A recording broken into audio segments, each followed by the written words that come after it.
But to add to that, we are bidding also for the World Figure Skating Championships. Perhaps we can bring the next Torvill and Dean to our table. But also, we'll be bidding to bring part of the 2013 Rugby League World Cup, perhaps with greater success than football. But we haven't got any knightshood to offer there, Richard. But with a quiet word with the Bishop earlier this evening, we can offer some of our friends a quality resting place, if they so choose, here at the Cathedral. An early one. Cumulatively, these national and international events help build a modern and positive image of our city. We attract further events as a consequence, and we attract organisations, which are businesses, and students to our city to continue the expertise that we have grown. The expertise is reflected in the excellence that we have in major events management. Sheffield International Venues, celebrating 20 years now, have continued to win national awards for operating some of our finest facilities in Sheffield. The recent Lib Dem conference, everybody was waiting for some sort of catastrophe, organised by SIV, was an outstanding success. And yet to be announced, we are bringing other major conferences to our city, which will bring significant revenues as well.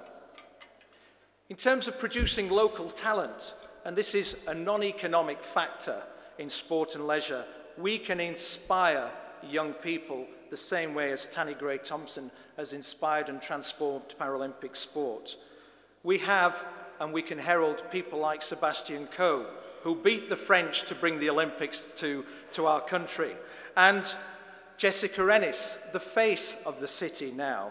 And we are home to so many Great Britain Olympic and Paralympic athletes. And when 2012 medal podiums ring out, these will be from people in Sheffield.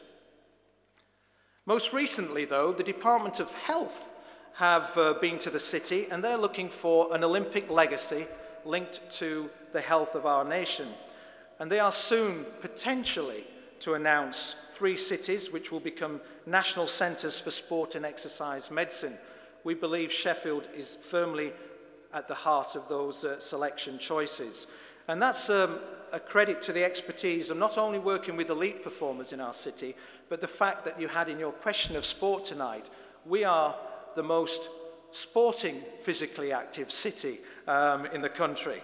And that's a tremendous achievement in our own right. But we need to continue that agenda of health and well-being. However, this sector has some stiff UK and global competition. And as part of the LEP strategy for our sector, we need to identify how we can grow and improve and move forward. And the Sheffield Chamber will be at the heart of this development, and we look forward to working with James and the LEP in moving that forward. So the Chamber, we've had some difficult years the last couple of years, and you as members have stayed loyal. Our membership has been sustained, which has been particularly important to the future. So the Chamber needs to continue to adapt, continue to collaborate, and continue to progress. We feel we are moving to become more relevant. We're using the brand of the Chamber to better represent its members and allow you as members and experts to have your voice. We have 14 business sector forums. We challenge you as our membership to come forward and participate in those forums. This is our chamber, not your or their chamber, our chamber. And we look forward to working with local government, our local officers, with the LEP and challenging them in the future. And through the British Chamber of Commerce, we can influence national government. We believe we're becoming more effective as a chamber. We're much leaner. We're more focused on your needs as members. We're providing relevant services rather than chasing a commercial pound or grant. We believe in collaborative partnerships. We now work with all our South Yorkshire chambers, and we welcome their presidents here tonight, and with Derbyshire and North Nottinghamshire as part of the Sheffield City region. The Cutlass Company, Professor Bill Spears, has been a great advocate of collaboration, and we are working well with our universities, with our cities and our colleges. and we need to continue walking the walk and not just talk the talk. We hope to be a single place for all business and enterprise in due course, working with Bessie, Big and the city, and we look forward to those partnerships, and to working with our public sector organisations in saying, buy local, invest in our own businesses, because we're damn good at doing what we do, so believe in us. I've seen quite a few things on the Chamber website saying, why should I join the Chamber? What's in it for me? 11, 12 years ago, I joined the Chamber saying, well, if you think so much about sport, go tell the Chamber. And sat on council, somehow got on there, never anticipated in a million years becoming its president. A decade later, I'm stood here, and all I can say to you as members out there, and as your guests perhaps tonight who are not members, this is a fantastic organisation if you engage with it. Our opinions are being listened to.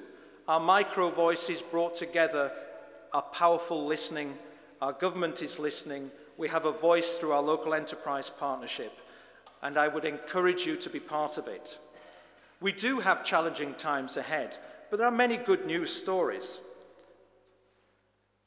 Though we have tough times amongst our SME sector, and many are hesitant about the public sector cuts that we now face, perhaps we're confused by the lending strategies of the bank. Perhaps we're frustrated at the lack of good skills and employable workforce that we need coming out of schools and universities. From our young people, we need more input into our economy. But the opportunities are there. Our manufacturing is recording exports and growing. We are encouraged by the investments in the Advanced Manufacturing Park, the Technology University, the decision of Rolls-Royce to come here and locate at Waverley. These give us great hope. An enterprise zone for our region, or maybe zones, that will further enhance our city region benefits. So as a Chamber, we are committed to ensuring that our members will be informed of the opportunities, that any government or other schemes that we are offered will be spoken and discussed with our membership. We will continue to support international trade across the region, for which we have a growing reputation. We will prove and influence access to finance for our members, and we will deliver business growth and enterprise support programs. Sounds very boring, but essential and fundamental things that we will do as a Chamber. Those are our core reasons for being here. And because we're a better balanced economy, though it's a tough environment, our city region is doing better than some. We demonstrate a truly collaborative and proactive response in that we have the LEP well established. It was launched this morning at the Cutlers Hall, and it was said that we were ahead of the game, which is pleasing to hear. The manner in which South Yorkshire Chambers are collaborating is very, very important. We look to share our back office resources, and we are keen to work strategically across the regions with our business forums.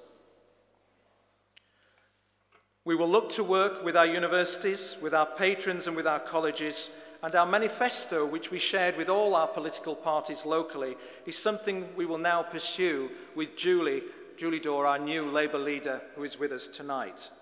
And we wish you well in your new administration. In drawing my speech to a close, which is a bit more unusually dry than I thought it might be, we really do need to work together, and we need to bring solutions rather than problems. And in doing so, there is one thing that I think we all need to move together with, and that's inspiring our younger generation. If we leave the school leavers and our university graduates behind, we face a lot of problems going forward. They are going to face the toughest of economic journeys going ahead. As business leaders, even in these most difficult times, we need to find the time and resource to engage with our schools, our students, and those others struggling in our city. I believe this city has a great sense of community, and it's one of the reasons why it is such a great place to live and work. I believe our Sheffield sporting clubs have a role to play in inspiring our young people, and we will be striving hard to work with the city to find a strategic partnership with the city. I hope that as a city and as a chamber, we will engage, inspire, and include the thousands of young people in our communities so they become part of our economy and not excluded from it. The skills agenda has to be an employer-led and driven agenda so that our juniors become our next apprentices, our budding entrepreneurs, our enthusiastic innovators, and an energetic, motivated workforce. This may be a tall challenge when we as businesses don't wake up in the morning and look to employ people, but we must overcome this challenge if we are to be successful long term. If Tanni Gray-Thompson can win numerous Paralympic medals, if Seb Coe can bring the Olympics to Britain, if the Cathedral can open its doors for the first time in 1,000 years, then as a chamber and all its members, we can educate and train our next generation of winners. Thank you for listening and for the privilege you have bestowed upon me as your peers to be president of an outstanding chamber in a fantastic city. Thank you.